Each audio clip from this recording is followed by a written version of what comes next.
Revisited.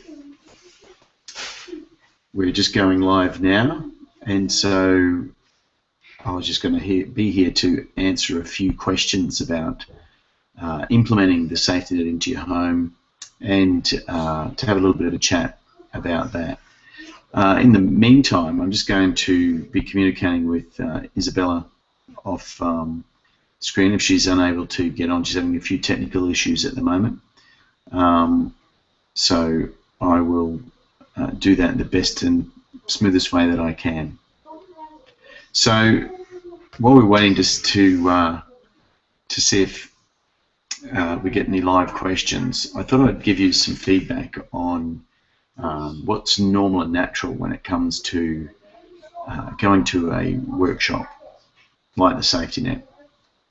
And that is that you can get a basic overwhelm, I guess, is the main thing, because we had 6 strategies that we unpacked.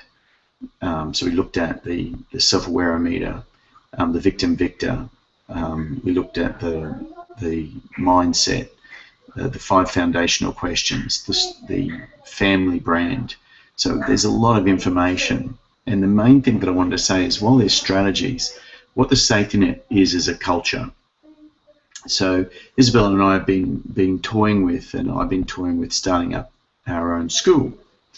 And the key to it would be to have a safety net culture to it. Now, a culture isn't something that is click your fingers and you have it. A culture is something that is worked on, and it can't be something that's enforced. You can't enforce a culture. And even the idea of saying, okay, we've got a safety net, no paying out, no putting down, total support for the family, and you'll do it or else, you've just smashed the safety net. They don't believe it's there. So a couple of things that I want to cover off that you may find. Number one is what is a common outcome can be when you go to a workshop like Safety Net, is that it will be one that is not easily implemented. And so a reaction to that can be that you don't do it at all. Just put it on a shelf or put it in a drawer and like, oh, there's some really lovely philosophies, lovely ideas in that, but it's, no, or it just gets too hard. I'd really strongly advise against that.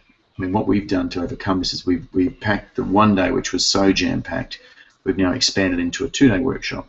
So we're running another prototype workshop on in end of August in the Sunshine Coast. But one of the things that we're saying to people is that you pick one thing that most resonates with the family, and it starts with discussion. So I'll let you know a little bit about what's happening in my family.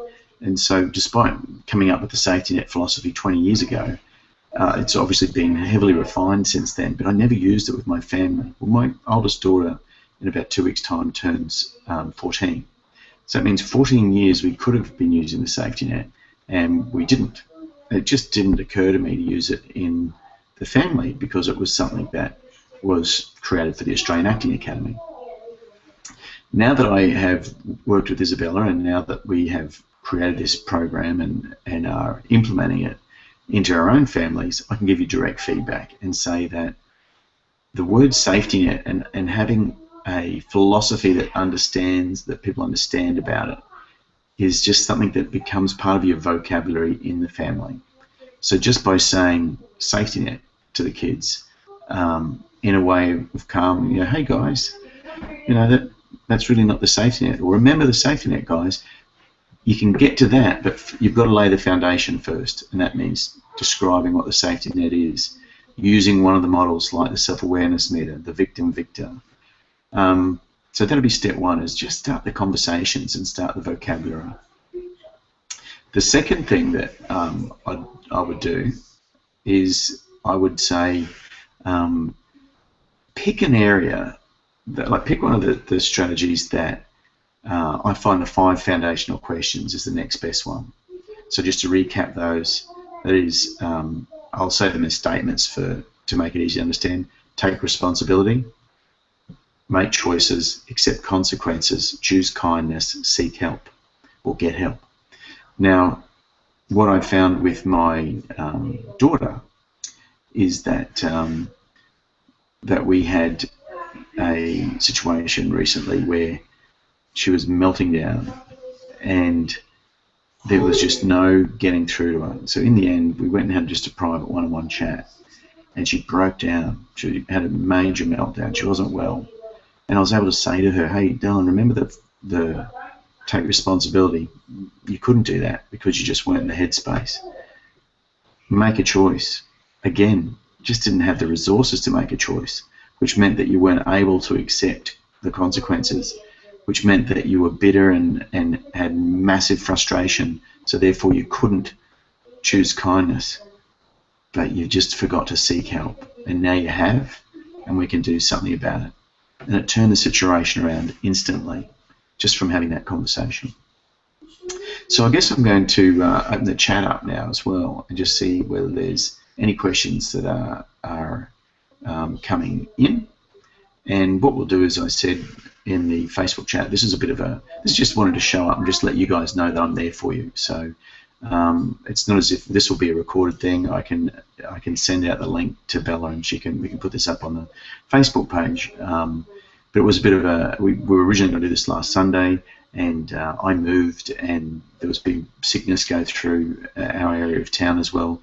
So we said, well, let's postpone it till Thursday.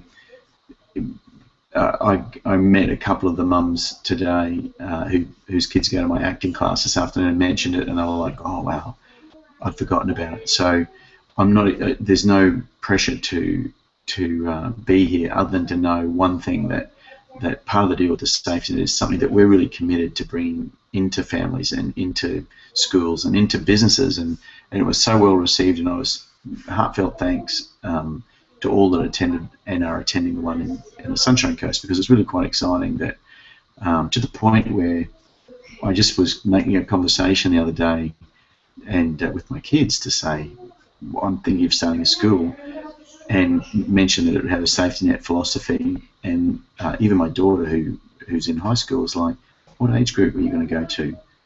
Would I be able to come to your school, Dad? So I think that when your own kids would like to go to a school that you're going to create, because they know that it's got a safety net philosophy, that buoys it to me. It makes me feel good, and I think just to give you the encouragement that I won't just, in anything that I teach or create, I want to make sure that it's carried through. And so I'm here for you. If you need to send me an email, just send it to coach@brendanglanville.com, and I'll get back to you with your questions and answer it. And you know, I think we'll start a Facebook private page very shortly as well, so that you can post things on there so that I can get back and answer your questions as well.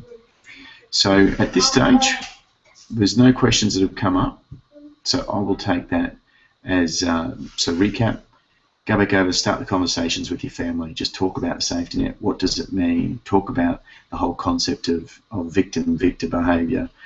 Talk about awareness in particular, because I think that's the key to everything.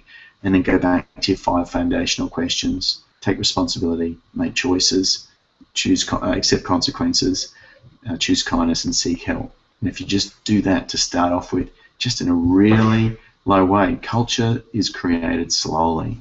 But if you do it consistently, you'll create such a positive change in your family. All right, guys. So I'm going to sign out now. We've hit the 10-minute mark, and we've got no questions just yet. So I would say see you later, and we'll do this again in, say, a fortnight's time, once everyone's had a chance to watch this little clip and take it forward from there. Okay, everyone. Thanks very much.